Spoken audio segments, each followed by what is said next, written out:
नमस्कार, मैं हूं आंचल सिंह और आप देख रहे हैं NMF न्यूज। ज्ञानवापी को लेकर विवाद बढ़ता ही जा रहा है। एक तरफ कानूनी लड़ाई चल रही है तो वहीं दूसरी तरफ दोनों गुट एक दूसरे के आमने सामने हैं।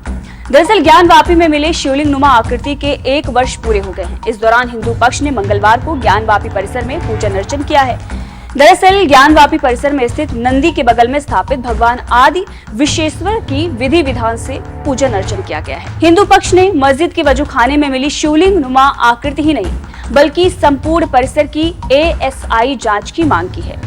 इसे लेकर हिंदू पक्ष अब कोर्ट के दरवाजे पर पहुंचा और कोर्ट ने ज्ञानवापी के पूरे परिसर की ASI सर्वे को लेकर डाली गई याचिका को स्वीकार कर लिया है। वाराणसी जिला अदालत में डाली गई थी याचिका और ये याचिका स्वीकार कर ली गई है।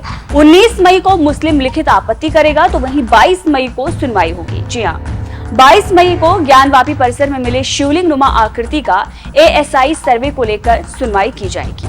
क्या कुछ कहा है इस मामले को लेकर अधिवक्ता जो कि हिंदू पक्ष के हैं मदन मोहन ने, आप सुन सकते हैं। आज माननीय न्यायाधीश जनपद के कोर्ट में जो राखी सिंह वाले केस में यानी ज्ञानवापी प्रकरण से संबंधित केस में 4 वादिनी, उसमें से लक्ष्मी देवी के माध्यम से हम लोगों ने याचिका डाली है और उस याचिका में निवेदन किया गया है कि चूँकि हाई कोर्ट का इस संदर्भ में आदेश आ चुका है कि जो शिवलिंग प्रकट हुआ वो उसका पुरातात्विक सर्वे कराया जाए, तो इसी संदर्भ में हमने एक पूरा प्रार्थना पत्र न्यायालय के समक्ष प्रस्तुत करके कहा कि लगे हाथ संपूर्ण ज्ञानवापी परिसर का सर्वेक्षण, जो रकबा नंबर 9130 है, उसका सर्वेक्षण परीक्षण करा दिया जाए। और इसमें विपक्षी मुस्लिम पक्ष को हमने इस प्रार्थना पत्र की कॉपी सर्व की। उसके बाद 19 को विपक्षी भी जवाब दाखिल करेंगे। 22 में डेट लगा हुआ है और दोनों पक्ष और पुरातत्व विभाग के लोग भी रहेंगे, तो उस दिन समग्र रूप से ये बातें न्यायालय के समक्ष रखी जाएंगी और जनपद न्यायाधीश महोदय आदेशित किए हैं कि उस दिन हम विस्तार से इस विषय को सुनेंगे। वहीं इसके पहले हिंदू पक्ष की अपील पर इलाहाबाद हाई कोर्ट ने ASI को शिवलिंग नुमा आकृति की साइंटिफिक जांच के आदेश दिए थे। हिंदू पक्ष का ये मानना है कि सभी लोग ये चाहते हैं कि हमारे आराध्य देव आदि विश्वेश्वर से जुड़ा ज्ञानवापी का सच सबके सामने आना चाहिए। आदि विश्वेश्वर से जुड़ा ज्ञानवापी का सच सामने आना चाहिए। सबको मालूम होना चाहिए कि आदि विश्वेश्वर मंदिर कब बना। हिंदू पक्ष अदालत से पूरे विवादित स्थल की कार्बन डेटिंग और ग्राउंड पेनेट्रेटिंग रडार GPR तकनीकी से ASI सर्वे की मांग की है। शिवलिंग ही नहीं बल्कि ASI से पूरे ज्ञानवापी परिसर के सर्वे की मांग की गई थी। इस मामले को लेकर विष्णु शंकर जैन जो कि अधिवक्ता हैं हिंदू पक्ष के, उन्होंने मीडिया से बातचीत की थी। क्या कुछ उन्होंने कहा था, आप सुन सकते हैं। आज हम लोग ने ये अनुष्ठान लिया है और बाबा से आशीर्वाद मांगा है कि जो हम ASI जांच की मांग हमने की है और उसको कोर्ट में आज दायर करने जा रहे हैं, उसमें महादेव हमें सफल बनाए। हमारी मांग यह है कि पूरे परिसर का ASI जांच कराया जाए, जिसमें 3 गुम्बद के नीचे जो हिंदू मंदिर के शिखर है उसकी जांच हो, मस्जिद की वेस्टर्न वॉल की जांच हो और पूरे परिसर में GPR सर्वे लगाया जाए। GPR रेडार के बाद अगर नीचे चीज़ें मिलती हैं तो फर्दर एक्सकेवेशन के ऑर्डर्स किए जाए। अभी जो ऑर्डर हुआ है उसके बाद ये नई मांग आज आप लोगों के द्वारा दायर की जाएगी? जी बिल्कुल, ये नई मांग आज दायर की जाएगी और मुझे लगता है, पूरी उम्मीद है कि 2 बजे इसमें माननीय ऑनरेबल डिस्ट्रिक्ट जज वाराणसी के सामने सुनवाई होगी। बात करें, आज दर्शन किए, क्या मांगा बाबा से? बाबा से यही मांगा कि जो हमारा अनुष्ठान है कि यहाँ पे बाबा आदि विश्वेश्वर का भव्य मंदिर बने और ये जो पूरा परिसर है ये मुक्त हो इस गैर कानूनी कब्जे से, उसके लिए हमने मांग की है और पूरी कोशिश है कि बाबा हमें इस अनुष्ठान में सफल बनाएंगे। आज आप लोग कहाँ से दर्शन किए? आज हम लोग ने यहाँ पे रुद्राभिषेक किया और बाबा के दर्शन किए। अनुष्ठान नंदी के बगल में जो महादेव जी का मंदिर है स्थान है, वहीं पे हमने पूजा पाठ। सर ये बताइए कि जो हाईकोर्ट ने जो कार्बन डेटिंग के लिए परमिट कर दिया है, ये अगर कार्बन डेटिंग होती है तो उससे किस तरीके का सबूत सामने आ सकता है? देखिए, कार्बन डेटिंग का हाईकोर्ट ने ऑर्डर नहीं किया है, मैं इसको थोड़ा क्लैरिफाई करना चाहूँगा। हाईकोर्ट ने साइंटिफिक इन्वेस्टिगेशन का रास्ता क्लियर किया है। हाईकोर्ट ने ये कहा है कि यहाँ पे GPR सर्वे, जो ASI की रिपोर्ट थी हाईकोर्ट के सामने, वो यही थी कि हम GPR सर्वे करेंगे, नॉन डिस्ट्रक्टिव मेथड से डेटिंग करेंगे, जिसमें पार्टिकल नहीं लिया जाएगा शिवलिंग का। जो शिवलिंग के ऊपर 5 खांचे बने हुए हैं उसकी जांच की जाएगी, उससे पता लग सकता है कि ये छेड़छाड़ कब हुई है। और अगर GPR के बाद लगता है कि यहाँ नीचे कुछ कंटेंट है तो फिर एक्सकेवेशन किया जाएगा। तो इसलिए इसको गलत तरीके से पेश किया गया कि हाईकोर्ट ने कार्बन डेटिंग की मांग की है। हाईकोर्ट ने ASI के साइंटिफिक सर्वे की जाँच के ऑर्डर्स दिए हैं, जिसपे आगे 22 तारीख को माननीय न्यायालय में फर्दर मोडालिटीज तय करेगा। तो आपने सुना विष्णु शंकर जैन को, जो कि हिंदू पक्ष के अधिवक्ता हैं। वहीं आपको सुनाते हैं सोहन लाल आर्य को, जो कि पैरोकार हैं ज्ञानवापी व मां सिंगार गौरी याचिका में। उन्होंने क्या कुछ कहा है, आप सुन सकते हैं। बाबा देवासदेव से ही है कि जो संपूर्ण ज्ञानवापी परिषद का उद्धार हो सके। हम 38 साल से ज्ञानवापी के लिए संघर्ष कर रहे हैं और यह एक जो है हम विजय के ड्योढ़ी पर आ चुके हैं। विजय अवश्य हमारी होने वाली है। आज हम लोग जो है 16 मई 2022 को जो वजू खाने में शिवलिंग मिले थे, आज 16 मई 2023 है। 1 वर्ष होने के बाद हम लोग पुनः बाबा के श्री चरणों में आए हुए हैं कि बाबा अब आपका उद्धार होना चाहिए। हमें याद है कि 1984 में हम नारा लगाते थे कि ज्ञानवापी नंदी करे पुकार, भोले बाबा का हो उद्धार। और उद्धार के निमित्त होकर हम लोग कई वाद दाखिल किए।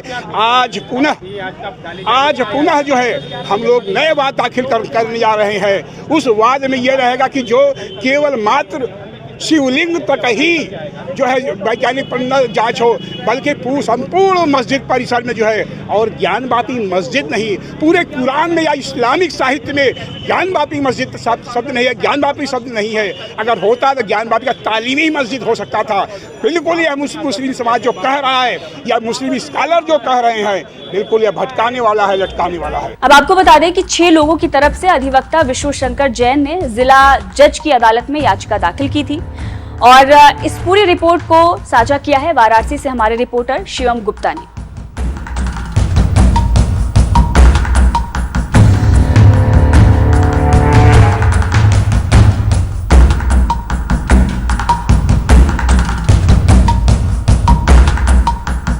कि कोर्ट मेरी इस बात को थोड़ा गंभीरता से लीजिएगा। सीलिंग का मतलब ये नहीं होता है कि कोर्ट उसमें कोई फ्रेश ऑर्डर नहीं पास कर सकती है। कोर्ट ने सील करके डिस्ट्रिक्ट कोर्ट को कहा है कि जो भी इसमें फर्दर सर्वेक्षण होना है या जो भी ऑर्डर्स होने हैं वो डिस्ट्रिक्ट जज वाराणसी कर सकते हैं। साथ ही साथ इस मांग को लेके हम सबसे पहले सुप्रीम कोर्ट गए थे। सुप्रीम कोर्ट ने 21 जुलाई 2022 को यह आदेश पारित किया that you pursue your remedies as per law. आप लॉ के तहत अपनी रेमेडीज को परस्यू करिए, मतलब आप डिस्ट्रिक्ट कोर्ट जाइए। इसीलिए डिस्ट्रिक्ट कोर्ट आए थे। जब डिस्ट्रिक्ट कोर्ट ने खारिज किया तो उस मांग को लेकर हाई कोर्ट गए और हाई कोर्ट ने सुप्रीम कोर्ट के ऑर्डर की इंटरप्रिटेशन में और कंप्लायंस में ये 12 मई का ऑर्डर पारित किया। संपूर्ण परिसर की जो जांच की बात, सर्वे की बात करें, उसका आधार क्या है आप लोग का? उसका आधार ये है, उसके लिए बहुत बड़ा लिटरेचर है, चाहे वो एएस अल्ट्रेकर की किताब हो, चाहे जितने यहाँ पे ट्रेवलर्स आए हैं, चाहे जितने यहाँ पे राणा पीबी सिंह की किताब हो, और साथ ही साथ डीएम वॉटसन का लेटर हो, जितनी यहाँ पे पौराणिक चीजें हैं वो आधार है, जिसका section 57 of Indian evidence act में वैल्यू है।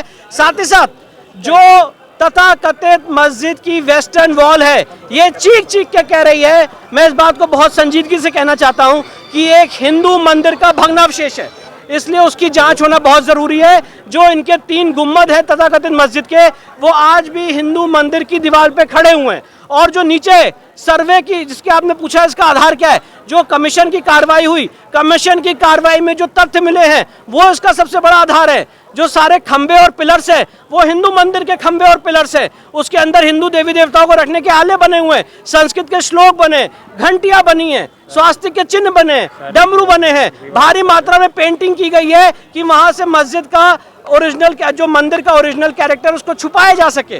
तो इसीलिए ये किसी तरह की कोई मस्जिद नहीं है। एक हिंदू मंदिर को आप मस्जिद के रूप में यूज कर रहे हैं, जो लीगली इम्परमिसिबल है, clear cut case of encroachment है, और इसीलिए ये हमने आज एप्लीकेशन मूव की। क्या ये केस आपको राम मंदिर की और राम मंदिर की तरह जाते हुए दिख रहा है? देखिए, बिल्कुल अयोध्या में राम मंदिर के केस में 2002 में ऑनरेबल जस्टिस सुधीर नारायण ने एएसआई का फैसला दिया था, जो उस केस को डिसाइड करने के लिए मील का पत्थर बना था। 14 कसौटी के पिलर्स मिले थे जिसके ऊपर सो कॉल्ड बाबरी मस्जिद खड़ी हुई थी। वैसे ही यहाँ पे जब एएसआई जांच करेगी तो उम्मीद से परे चीज़ें यहाँ पे निकल के आएंगी, और हमारी पूरी उम्मीद है, हमारी पूरी मतलब ऐसी हमारी आशा है कि हमारी जो मांग है वो लीगली साउंड है, कन्विक्शन है, सच्चाई है। तो इस पे माननीय डिस्ट्रिक्ट जज वाराणसी एप्रोप्रिएट ऑर्डर्स पास करें। कितनी बड़ी जीत है ये, कितना खुशी का लम्हा है आज आप लोग के लिए? देखिए, अभी तो खुशी का लम्हा नहीं है, अभी तो ये हमारा संघर्ष चल रहा है, पर हम संघर्षरत रहेंगे और कोशिश करेंगे कि अपने जो बाबा का मूल स्थान है उसको हम मुक्त करा सकें। एक एप्लीकेशन आप लोगों की ऑलरेडी स्वीकार हो गई है जी, हमारी एक, तो वो तो आप लोगों के लिए खुशी का पल है ही। खुशी का पल तब होगा जब पूरी एएसआई की रिपोर्ट आ जाएगी और उसके बाद हम इसमें आगे बढ़ेंगे।